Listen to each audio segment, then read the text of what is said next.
How is it possible that one of the best performing stocks of the past 30 years isn't Apple or Amazon, but an energy drinks company? I mean, seriously, since Monster's Energy's IPO in 1990, its stock has grown by nearly 2,000%. So to put that in perspective, if you invested $10,000 back then, you'd be sitting on $19 million today. And that's real cash money. But who's the mastermind behind this caffeinated empire? And how did Monster become such an unstoppable force?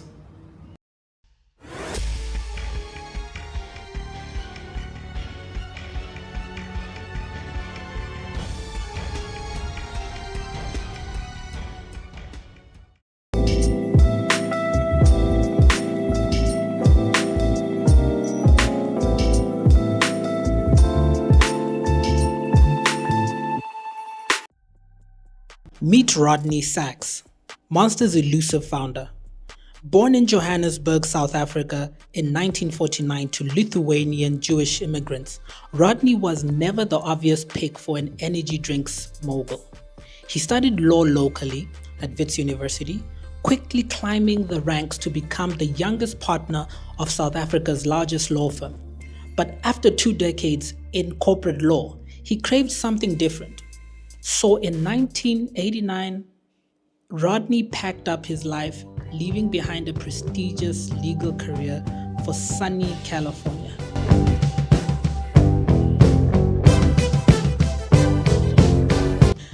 Now, the energy drinks market hadn't taken off in the US, and Rodney initially set his sights on smoothies. Think jumbo juice bottled for convenience stores. But first, he needed distribution. He found his opportunity in Henson's, a struggling juice company founded in 1935. Some things in life are inspirational, like the flavors of Hanson's soda. Give me the taste of natural. Known for supplying Hollywood's movie sets, in 1992, Rodney raised $14 million through a leveraged buyout to acquire Henson's, a business that, despite the financial troubles, had critical assets, a robust distribution network. Initially, Rodney's smoothie business didn't go well, but things really changed when Red Bull stormed the US market in 1997.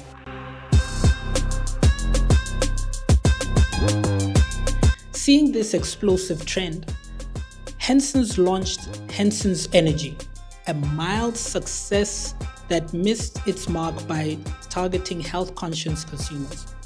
Rodney realized he needed to pivot. He went back to basics, targeting the 18 to 25-year-old American male.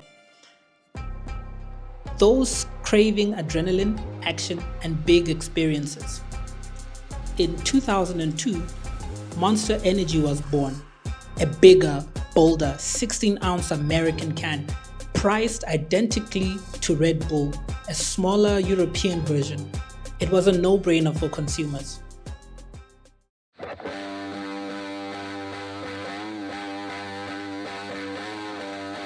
Monster hit the market with a bang, quickly capturing attention through aggressive marketing. They sponsored extreme sports from BMX to snowboarding, becoming an inseparable part of youth culture.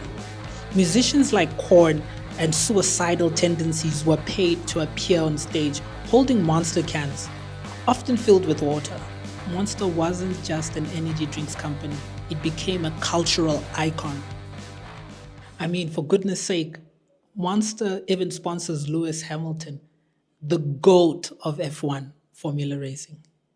Lewis Hamilton, the man from Stevenage, champion! Champion, champion, champion, champion, Champion of the world! Monster's true brilliance wasn't just in dominating its niche. It was in continuously reinventing itself while maintaining deep loyalty to its core audience.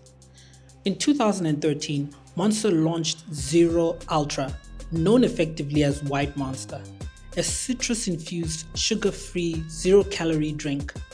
White Monster broke the classic mold of black and green branding, with a sleek, matted white can, yet still unmistakably represented the Monster ethos. Despite its seemingly lighter persona, White Monster resonated powerfully with young men on construction sites, college campuses, and beyond. Crews traded their white bottles for coolers filled with white cans, becoming staple fixtures of their daily routines. Online forums buzzed with enthusiasm, showcasing Monster's uncanny ability to evolve its identity without alienating its hardcore fans. It wasn't just a new product, it was identity reinforced for a generation. With rapid growth, Monster expanded its product line, initially stumbling with names like Roomba, Samba, and Joker Energy. But the lesson was clear: stick to the Monster brand. Soon came hits like Monster Zero, Monster Java, Monster Rehab, each leveraging the power of the recognizable trusted name. But their real competitive edge was distribution. In 2014, Coca-Cola invested $2.5 billion for a 16.7% stake, supercharging Monster's global distribution. Now, Monster could easily go toe-to-toe with Red Bull all around the world.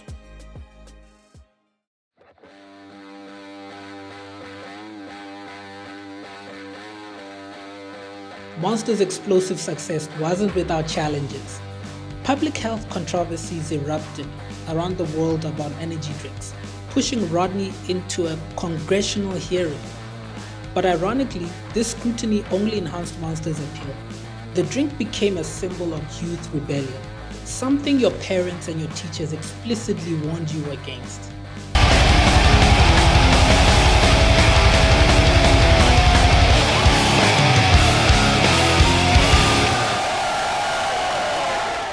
So how did a former tax lawyer from Johannesburg build a $10 billion energy empire? Rodney credits Monster's culture: open, inclusive, and innovative. He famously relies heavily on insights from young employees rather than stale marketing. This approach keeps Monster authentic, fresh, and directly aligned to its key audience. Today, Monster faces fresh competition, particularly from newer brands like Celsius, Bang Energy, and Prime. Rodney responded aggressively, successfully suing and then acquiring Bang Energy, strategically positioning Monster to remain dominant. Monster Energy isn't just a beverage, it's a testament to strategic branding, unmatched distribution, relentless focus on customer culture, and a fearless founder who listened when others didn't. Rodney Sacks turned caffeinated sugar water into a global phenomenon. And for any entrepreneur, there is plenty to learn from his extraordinary story. And this is the story of Monster Energy. A guy who dared, left his home, went to another country, strategically positioned himself in a market that he felt he could add value to, and then made it and turned it into a whole other empire, even when incumbents made it seem like it's impossible to penetrate that market. This is the story of Rodney Sacks, the story of Monster Energy. Hungry for more? Don't forget to like, comment, and subscribe for weekly stories on how food systems are evolving across emerging markets. Want to stay connected? Hit the links in the description to find us on other platforms. And if you're ready for the next bite, click the video on screen and keep watching.